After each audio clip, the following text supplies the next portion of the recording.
What's a good word, everyone? It's your boy DKB here. I just want to say thanks for all the support. The channel's been steadily growing, and the number you see below, you can drop a text, shoot a voicemail, any ideas, topics, collabs, etc. you guys want to see. I'll include them in future videos and live streams, and I'll catch you again. Be easy.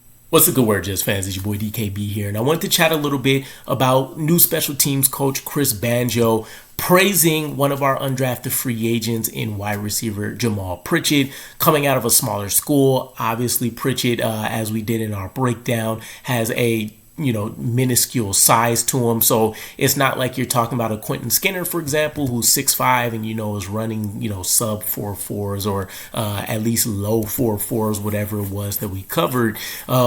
But it's worth noting, right? We've seen guys like Xavier Gipson make the roster for this exact skill set. And you can make the argument with him racking up over 2,000 yards and double-digit touchdowns that he may have even been a better, smaller school prospect than Xavier Gipson was.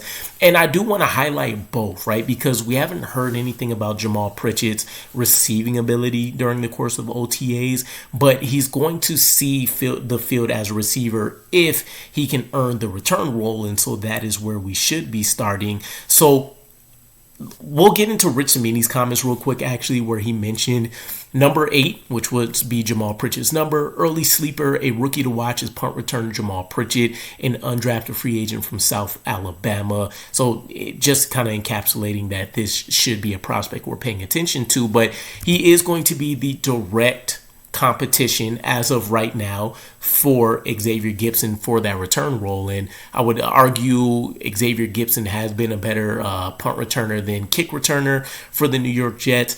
Also, though, it's not like he's done an elite job. I think if you take out, and I hate to do this to any returners because it's not like you're putting up 5, 6, 7 special teams touchdowns a year as a returner. But if you take away the one against the Bills, he hasn't performed at a top tier level, and it's not like he's produced as a receiver to where you say we have to keep this guy, right? He's just doing such a great job at one or the other. Now, I do like Xavier Gipson for sure, but he hasn't exactly progressed in either two spaces as a receiver or as a returner to where you're again buying completely into him and saying this is our guy undisputedly. Aaron Glenn wants to race level competition. Also, I thought our previous guy was doing a pretty bang up job. It tended to be hit or miss when you look at the analytics across the full season. But overall, he's done a great job. Again, someone who survived multiple coaching staffs. But with Jamaal Pritchett specifically, when you look at him also as a receiver, I think back to his time at the Senior Bowl where he was actually highlighted as winning quite a few matchups. And I will put the caveat out there that Senior Bowl is meant to make the wide receivers look really good because you're going to be out on an island, right?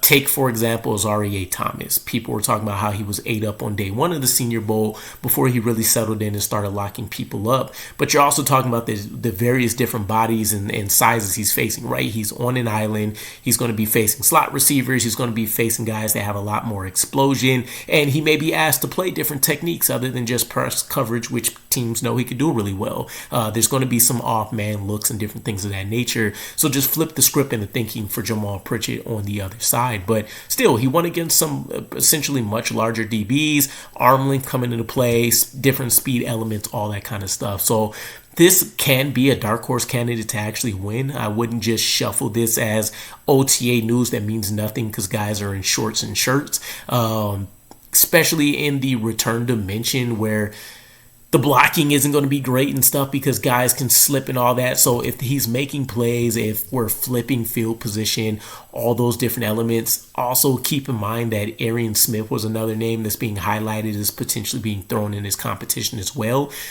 He's going to have to fend off a number of guys. And even with him having, I think, his 4.42 speed, even with him bringing that speed element, it's not a difference maker for him amongst a bunch of guys that offer that same speed dimension. So If he earns it, it's going to be an outright win for him. And then we could talk about where does he end up ultimately falling on the depth chart, which will probably be wide receiver 6 or so. But again, I think he's a guy that you don't necessarily hire for the receiving ability. You're looking for him as a returner first. And if Xavier Gipson can at least have the solid enough impact that he did as a rotational wide receiver 3 type guy, in that same role, I would expect Jamaal Pritchett could have a similar level of success. Play scheming and all that kind of stuff coming into effect as well.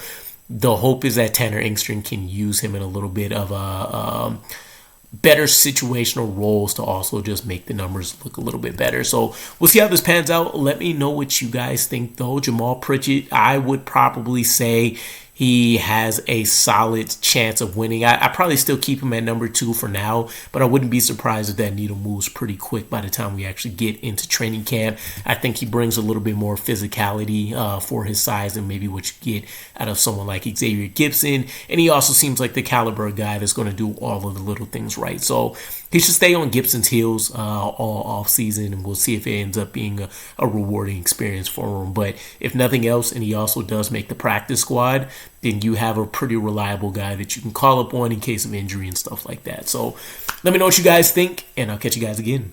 Peace.